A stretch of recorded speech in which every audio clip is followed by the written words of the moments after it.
Savez-vous que cette femme avait deux vies? Celle de Mado, que tout le monde connaît. Femme dévouée, femme d'intérieur, bonne cuisinière, femme de devoir. Celle de Lolo Brivida,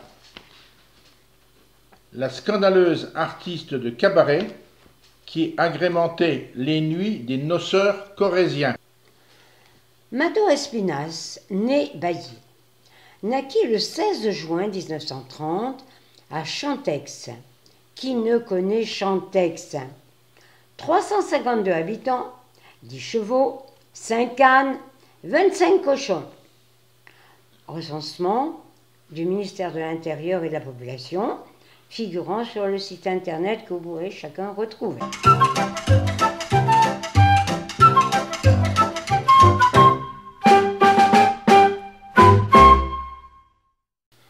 Dès qu'elle put marcher, elle garda les oies de la grand-mère le long des chemins du village.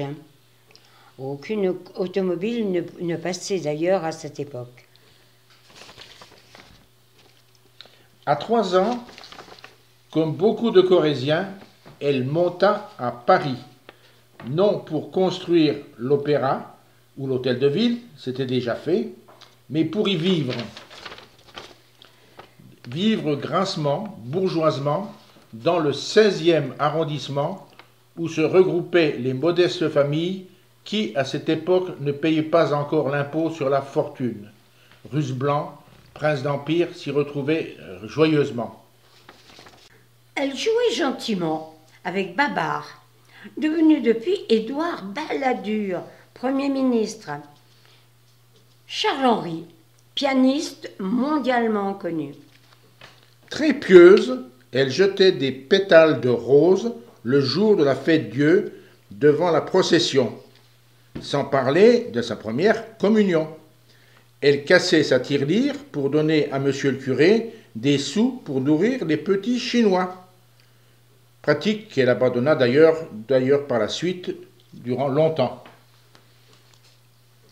Malgré l'aisance financière de notre famille, elle tient à s'inscrire chez un artisan pour apprendre la reliure, moins pour l'argent, mais par amour de l'art et le travail bien fait. Hélas, avec la crise déjà, la reliure ferma. Mado abandonna Paris pour retourner dans sa Corrèze natale. Elle passait alors ses après-midi à prendre le thé avec la grande bourgeoisie briviste. Les salons de Madame Nicolas étaient très courus.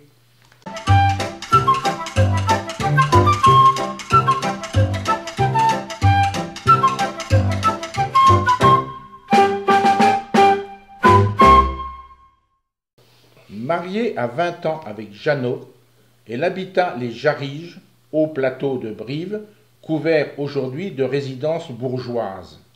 Elle eut 3 beaux petits et développa ses talents de cuisinière. Telle est la vie de Mado, connue, mais nous la connaissons tous, presque tous. Mado, né en juin 1930, est de la même génération que Mermoz, Guy Béard, Michel Rocard et Clint Eastwood. Ouf! Nous avons échappé au pire. Nous aurions pu avoir des cousins musiciens, pilotes, politiciens ou acteurs de cinéma.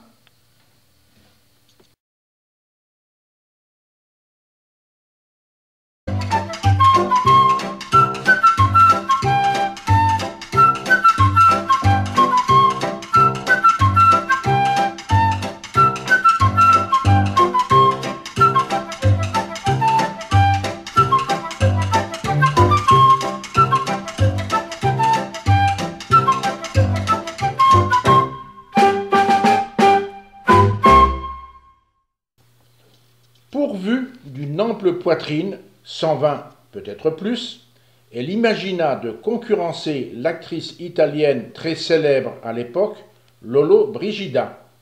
Est-ce la vue de son bébé qui l'y incita? Mais elle fut tentée alors de présenter ses charmes impressionnants pour se lancer dans des séances de striptease, spectacle nouveau dans les années 1950 et importé d'Amérique.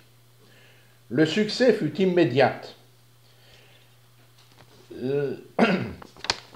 La foule des brivistes affluait, du jamais vu, mais le public est versatile.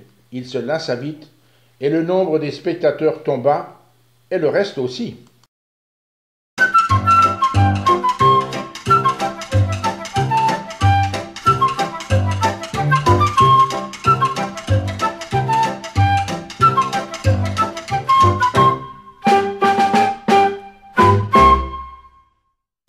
L'idée d'une imitation d'une autre grande vedette de l'époque lui vint alors, Annie Cordy.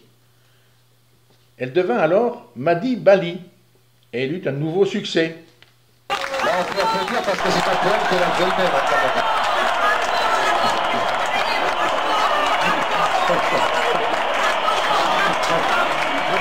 Alors maintenant, il y a Nado qui va chanter la peine du curé. C'est Nado quoi.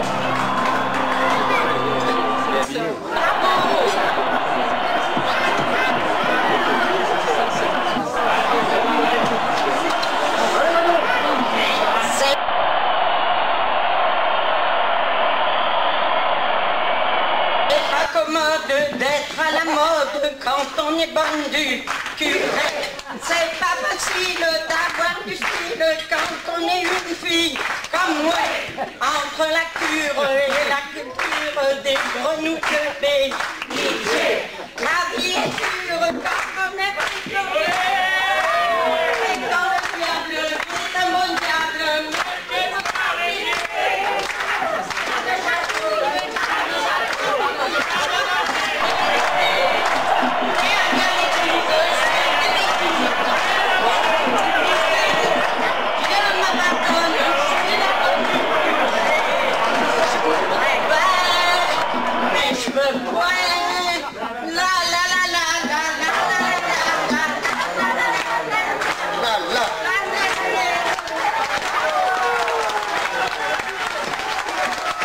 Vous vous rendez compte que les vues de bruit pour cherchage.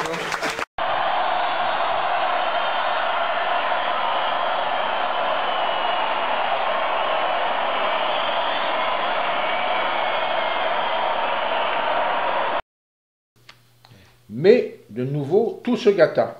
Le public l'abandonna à nouveau. Courageusement, Madi Bali chercha une autre voie.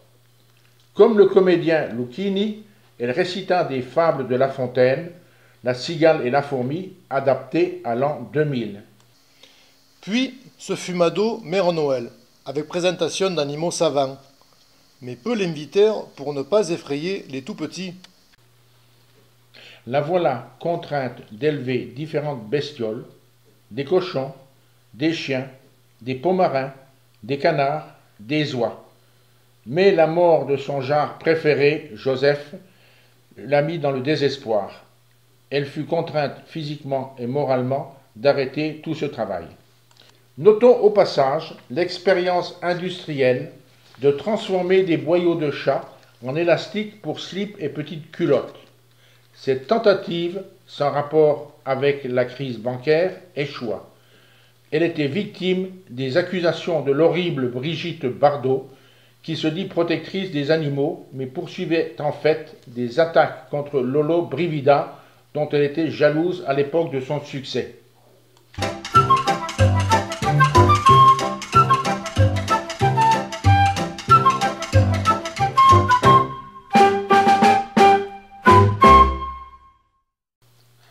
Toute cette vie devait être racontée, avec des passages en blanc interdits aux moins de 16 ans. La postérité a besoin de tels souvenirs. Je voudrais bien, mais je peux point.